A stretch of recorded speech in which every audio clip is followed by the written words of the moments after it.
Section 74 of Indian evidence act के तहत अब सीबीआई, ईडी या पुलिस कोई भी जांच एजेंसी चार्जशीट को सार्वजनिक नहीं करेगा। तो क्या चार्जशीट और एफआईआर दो अलग अलग चीजें हैं? अरे हाँ भाई, ये दोनों अलग अलग हैं। आप अकेले नहीं है जो अब तक इनको एक जैसा समझते थे, लेकिन अब नहीं। आज हम इस वीडियो में जानेंगे कि चार्जशीट और एफआईआर में अंतर क्या है और क्यों चार्जशीट को सार्वजनिक नहीं करने का फैसला लिया गया है, और इंडियन एविडेंस एक्ट की धारा 74 है क्या।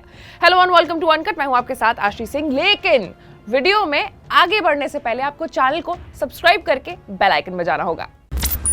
हाल के ही दिनों में एक जनहित याचिका पर सुप्रीम कोर्ट ने फैसला दिया कि अब सीबीआई, ईडी या पुलिस कोई भी जांच एजेंसी चार्जशीट को सार्वजनिक नहीं करेगा। जस्टिस एमआर शाह और जस्टिस सीटी रविकुमार की पीठ ने यह फैसला दिया है और सुप्रीम कोर्ट में जनहित याचिका दाखिल की गई थी, जहां चार्जशीट को सार्वजनिक करने की मांग की गई थी। इस पर सुप्रीम कोर्ट ने कहा कि चार्जशीट सार्वजनिक दस्तावेज नहीं है और इसे ऑनलाइन अपलोड नहीं किया जा सकता है।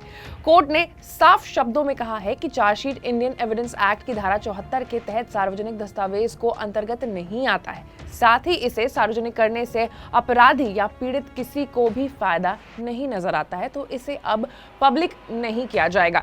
तो सवाल यहाँ पर सबसे बड़ा ये है कि section 74 of Indian evidence act है क्या।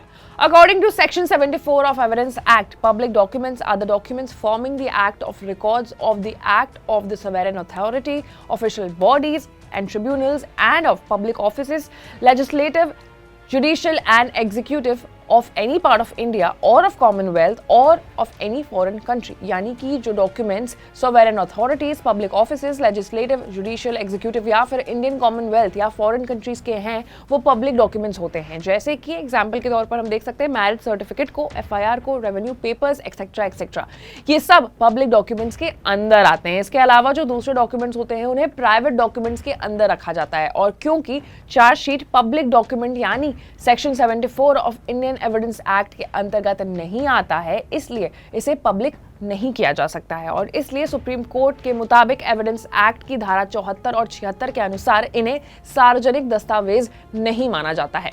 अब एक सवाल यहाँ ये खड़ा होता है कि चार्जशीट को अगर सार्वजनिक कर दिया जाए, यानी कि पब्लिक कर दिया जाए, then what will be the problem. तो याचिकाकर्ता ने सुप्रीम कोर्ट के 2016 के फैसले का उल्लेख किया था, जिसके तहत एफआईआर का विवरण अपलोड करने का आदेश दिया गया था। लेकिन प्रेजेंट मामले में सुप्रीम कोर्ट ने कहा कि एफआईआर और चार्जशीट दो अलग अलग चीजें हैं।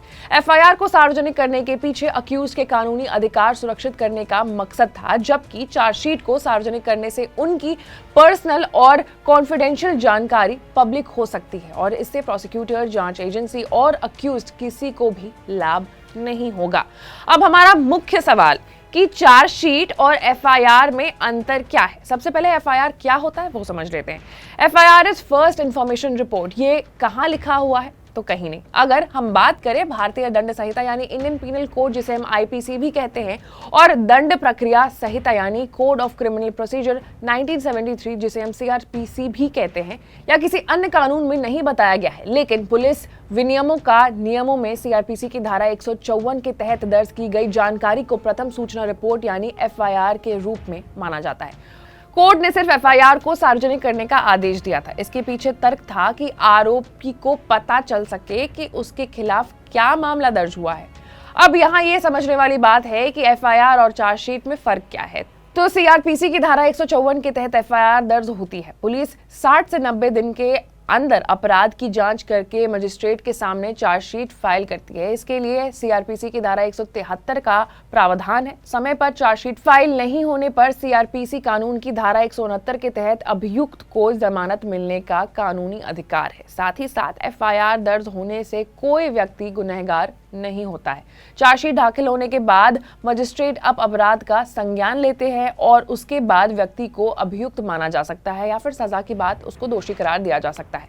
एफआईआर कुछ पेज का दस्तावेज होता है जिसमें शिकायतकर्ता, शिकायत और संदिग्ध व्यक्ति का विवरण होता है, जबकि चार्जशीट कई बार हजारों पेजेस के भी होते हैं, जिसमें बयान, सबूत वगैरह वगैरह चीजें शामिल होती है। चार्जशीट में अपराध में शामिल नामी की जानकारी और बहुत सारी चीजें चार्जशीट में हम डालते हैं और एक वो पूरा रिपोर्ट हो जाता है। पूरे उस मामले के हर एक चीज के बारे में एक एक बारीकी चार्जशीट के अंदर लिखी होती है।